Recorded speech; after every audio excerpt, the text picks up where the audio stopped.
first thing I'd like to do is introduce myself. Margaret Ruopp from ATEM, Martin McCarran and Jennifer Martin from the Conference Organising Committee, and me, Sally Newton. Before I do anything else, I'd like to acknowledge that we come together on Indigenous land across Australia. I don't know if we have anyone from New Zealand.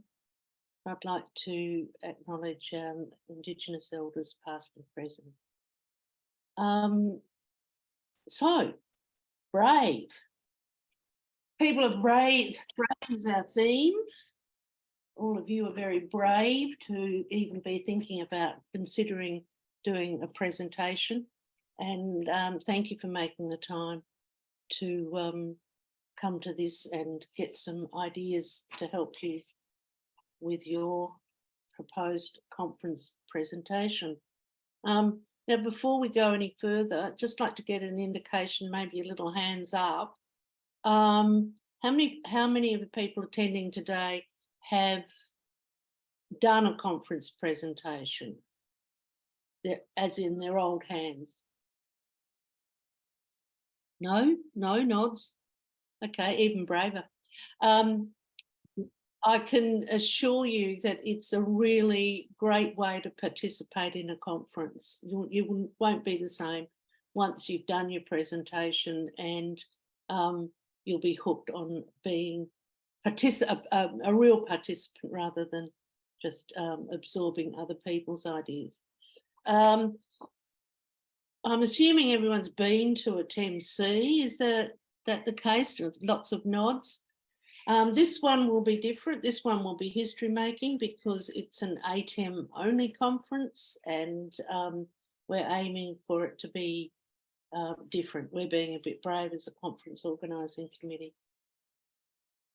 Okay, if we can share the screen, Margaret, we'll start the presentation with looking, I think, at the sub-themes of the conference. So the conference theme is brave, and the sub-themes that you can consider are organisations and systems, embracing innovation, activism and advocacy, leadership and bold decisions, personal growth and resilience. And we've chosen those to help you to kind of focus on your presentation, and then the challenge will be to take your idea and match it into those sub-themes. So where do you find ideas? This one's for you, Julie, and anyone else who hasn't got an idea, but they know that they want to present. It's something they've identified as going to be useful for their professional development.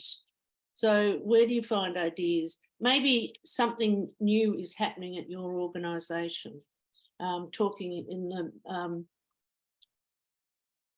before we launched the presentation proper, Martin's at the University of Adelaide, and they, as people will know, are merging with University of South Australia and will be forming a new entity. And my comment to him was, what a fantastic opportunity that would be for a presentation at 2024, a reflection on something new, participating in the creation of a new university. Something surprising, something where you worked on a project and there was a different kind of outcome from what you were expecting. You may want to think about putting an old idea in a new light. There are all sorts of, if you start to think about what's going on in your organisation and frame it with that lens of the points made there, you will start to be thinking about what you could present on. Now, as well as getting the idea, how are you going to get your idea across? There are, if we go, yes, so The program currently can accommodate concurrent sessions of about 20 minutes, 40 minutes and 90 minutes.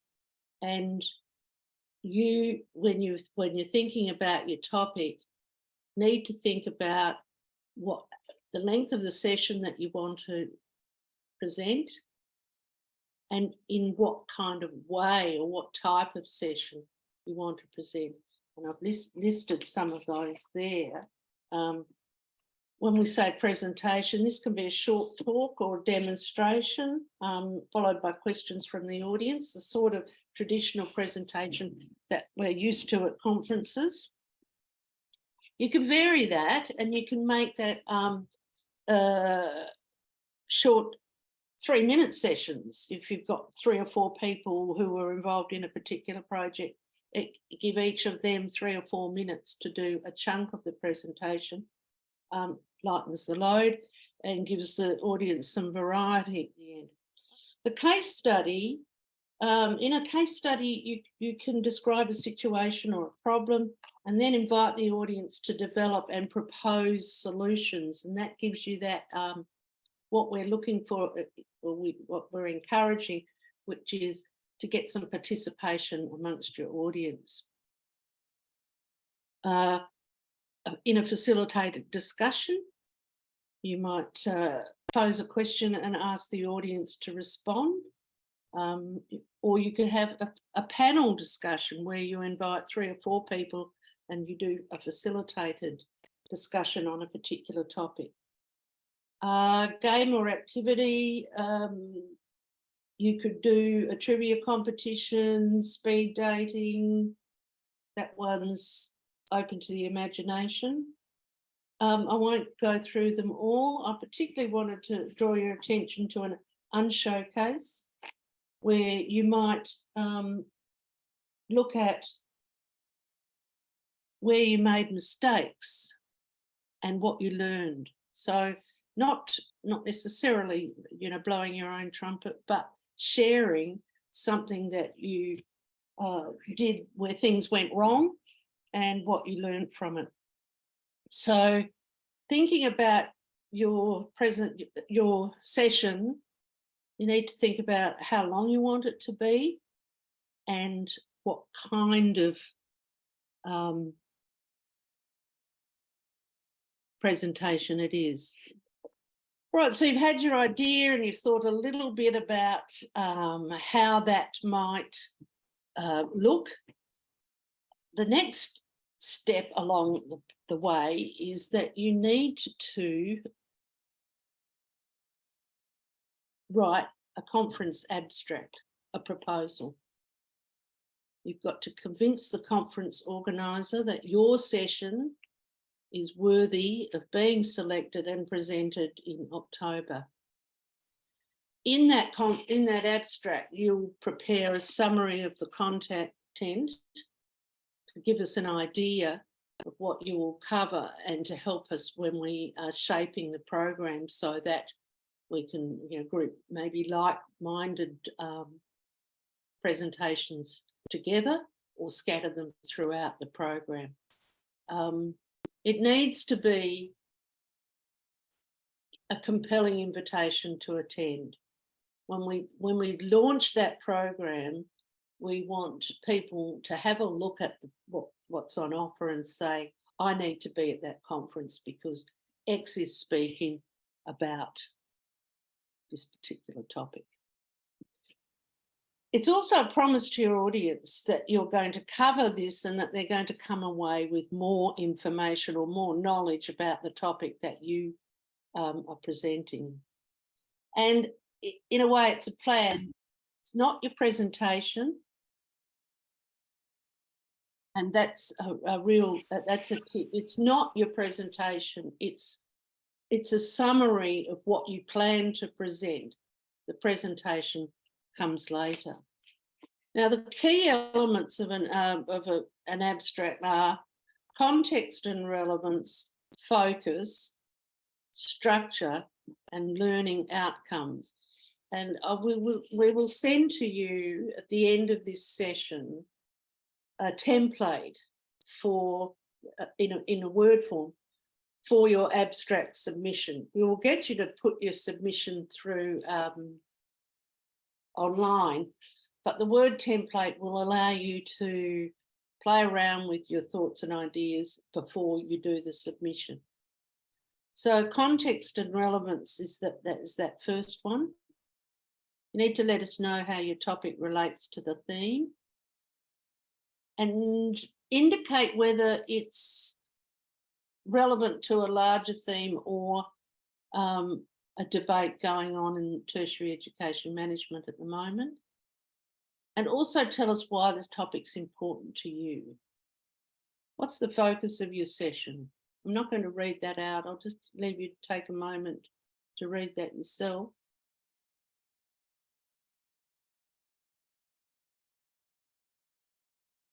Just make the note, your idea doesn't have to be new, but indicate if it is. Give it some thought about how you're going to make it interesting. And is this something someone can take away?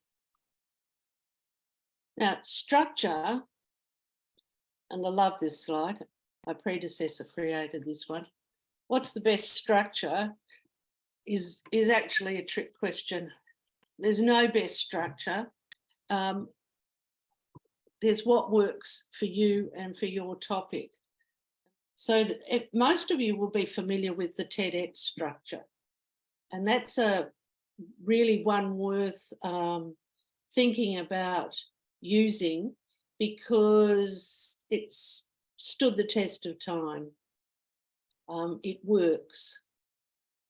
And you'll see that you break your presentation into giving an example, explaining your idea, and then follow with describing your evidence and a call to action.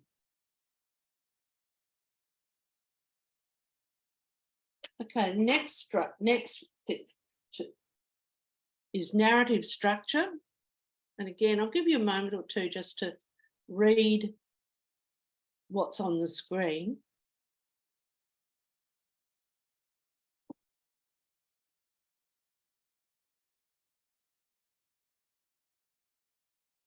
So essentially, we're wired for a story, and narrative structure uses that story form to set out where we are, what's wrong or what's changed, figuring out how to respond, and then doing the responding and how it turned out. Your brilliant idea, and again, your brilliant idea broken down into what was the idea, demonstration of the idea,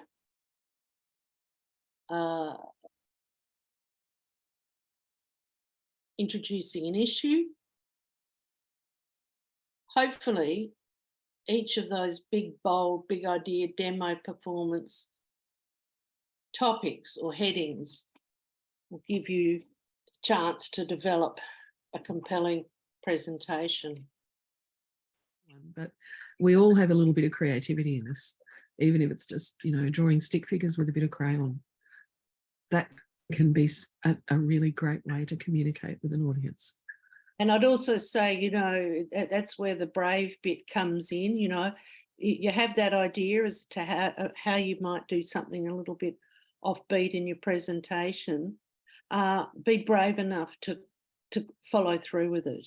And I think it's useful to point out that your audience wants you to succeed. So if you try something a bit different, they're on your side, cheering you on. And what's the worst thing that can happen? Right, so next slide about this, the newsworthy structure. This is an old one if you've done any kind of communications. So you start off with your main points, you provide some supporting evidence, and then you give more background and more details, getting more granular as you go through it. It's not like an academic extract. It's more more journalistic, if you like, and that's another structure. Just some more slides on other structures.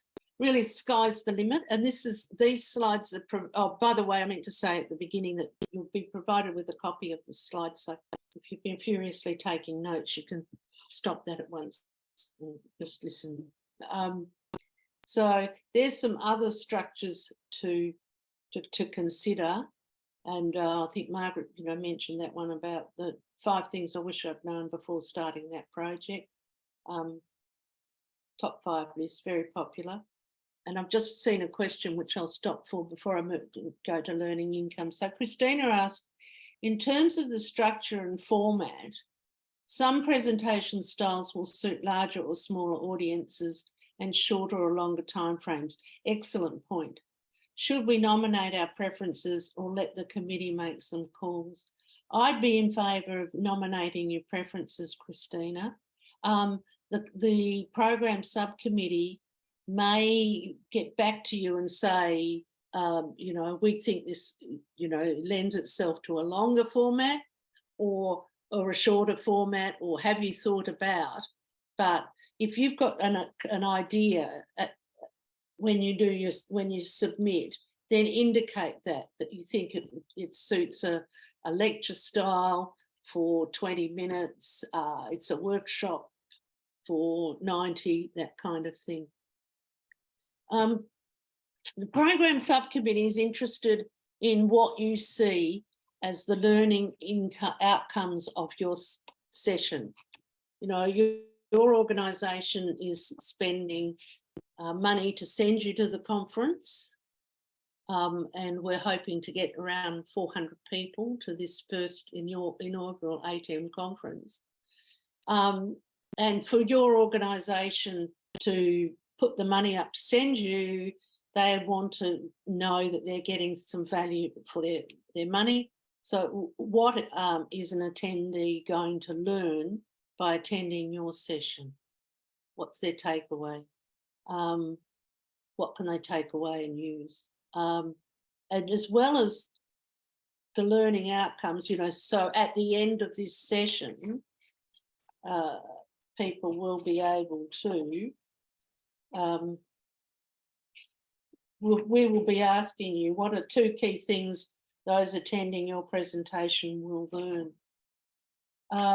As the other thing to consider is whether you've got extra reading or other websites is often a good one, websites that will discuss your topic in depth or extend what your topic was, are worth sharing with attendees. That brings me to what your abstract should contain. So just to repeat, we've kind of said, here's where you find ideas. These are ways you can present your ideas in these kinds of formats.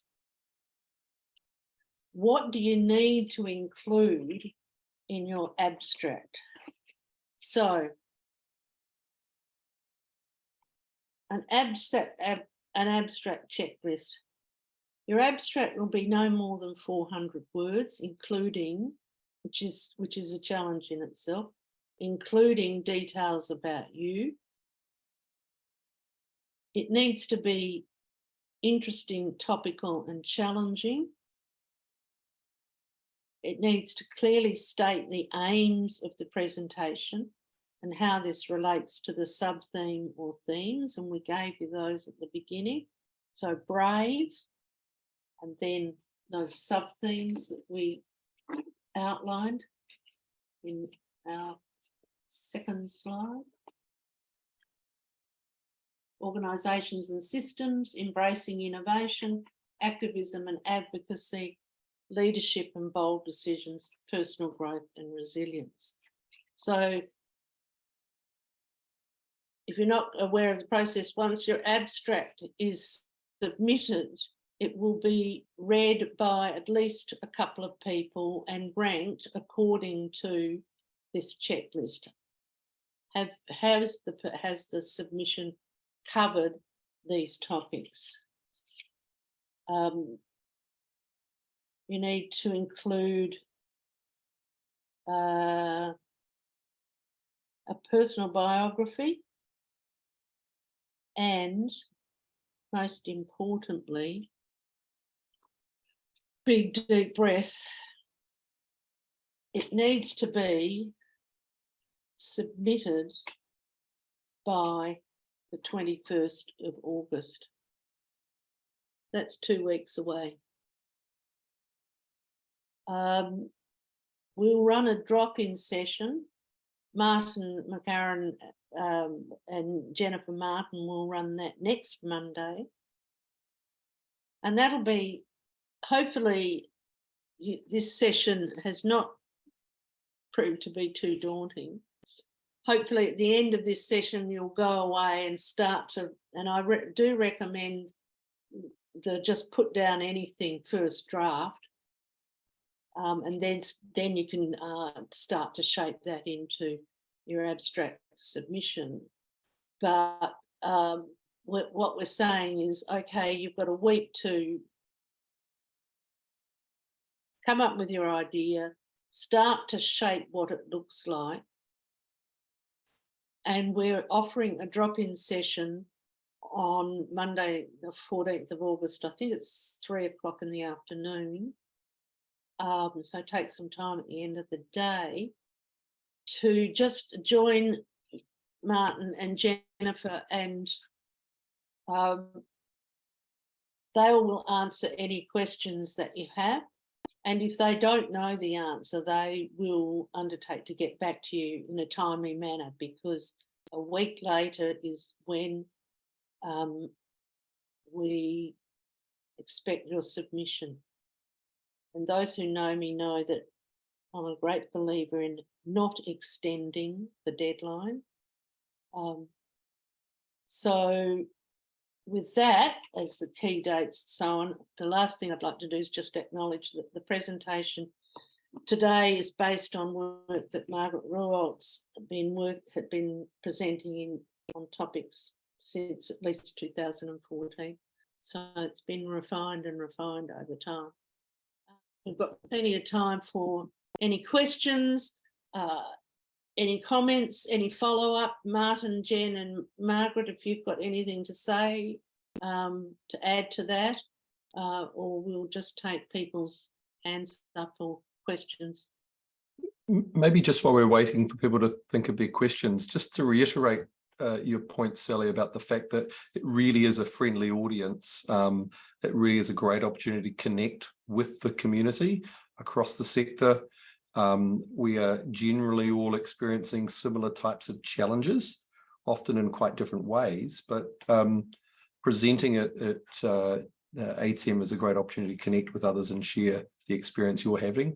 And lastly, just to say that the presentation itself it's a really good thing to do, but it often is the start of a conversation, because the connections you make post that presentation, people will gravitate to you that are experiencing similar challenges or opportunities, and it's a great way to foster those networks and really begin that conversation post-conference. So if you're on the fence about whether you're going to present or not, please tip on the side of yes. And just following up on that, we're aware that the deadline is very short, and we're sorry about that. We couldn't really avoid it, but do your best with your submission. but don't worry about getting it perfect. As long as you've got the gist of the content and the way you want to present it, the manner in which you want to run a session, you know, we can help you to develop your thoughts further as the conference gets closer, and, you know, provide feedback as you go. We can provide support for that. The important thing is to say to the committee, which is Martin and Jen and Sally, here's my idea, here's how I think it will engage people. Let's use that as a starting point and go forward. So do your best, but do make sure you get something in so that's an expression of intent, and we can work on it from there. Good point, Margaret. Yeah. Remember, it's not your presentation. It's your abstract of what you want to say, and it's to give Jen and Martin and I an idea of, you know, what people want to present on, but it doesn't have to be perfect. Jen, do you have anything to add to that? Only in terms of structure. So I'm a bit of a structure person, and I found you'll get a worksheet after this session that was really useful for me, just to brainstorm my ideas with me, myself and I on paper. Write way too many words, obviously. I'm not very good with keeping it short, but it was good to at least get it out there and then truncate it and refine it as you go. In some ways, having a shorter deadline's better for that, because you won't overthink things. So don't overthink it, just do it. I almost chickened out last year, and I'm so glad that I did not. That I went through with it, enjoyed every second of it, and want other people to have the same experience as well. Good question. Yes, I'm not sure. I mean, talk about it from my point of view. So when I did my presentation last year, it was on personal resilience, and there were a few sections there which were probably a bit critical of the organisation and the managing change processes that we went through. But I kept the focus very much on me, and that was incredibly hard to do, and very confronting in many ways. And I was in tears at the end of the session, to be honest, but it was also my way of making it, this is my journey, this is me, this is not anything, you know, anti anybody or what's going on. Organisations have to do what they need to do. But this is my personal experience of that. It won't work for everybody, but that was my tactic of trying to mitigate some of that. And from my perspective, where I've approached those sorts of challenges in the past, I think, as Jen says, focusing on yourself, but where you do need to characterise the organisation or the situation, where it comes from a desire to learn and to understand the institutional drivers of what didn't quite go well and how do you learn from it. I think people are generally comfortable if they can hear the critique coming from that desire to learn as opposed to a desire to blame. And I think we all know that none of our institutions are perfect. So we've got plenty of dysfunction to go around. And I would suspect that most people, even from my institution that are there, when we talk about things that we didn't quite get right, or we know we could have done better, and we seek to understand what drove it and therefore how we might do it differently, I think most people are generally comfortable with that. But it's a fine line to walk. I know it's hard. Yeah. Thanks, both of you. And yeah, we'll be careful about that. But I think perhaps we're getting to a point where we all agree on what the issues are. So it won't be this, wouldn't be any surprises, maybe. Yeah, hopefully. Yeah. Just a notice to Carla in the chat. Would you recommend citing some research sources, or is this purely based on personal or team insight and experience? And I'll have a go at that, but I think Martin or Jen or Margaret might have the response as well. And by all means, cite research sources, particularly if they give some context to whatever it is that you're presenting on. The research said this, our experience was something else. But yes, you can make it as scholarly as you like. There's a role for those sorts of presentations, and I'm seeing some nods. So Martin, Jen, you might have something to add to that. 100% think with the you- research sources. Sorry, a bit biased with being a current PhD student, so that context is incredibly important. Don't shy away from that. But then obviously we're really into well, the conference is very into those team insights and those reflections as a practitioner as well. But if you can embed that in some theory, and there's other people that have done the same sort of thing, maybe in case studies, etc., that's always adds weight to your conference presentation as well. Yeah, I'll probably just re-emphasize that. I think it's really useful to have that that kind of backing to what you're talking about. But I would say it does depend, and it depends on the topic. And so don't be too constrained by that. If it's really about the experience that you've learned, then it's entirely appropriate to focus on that as well.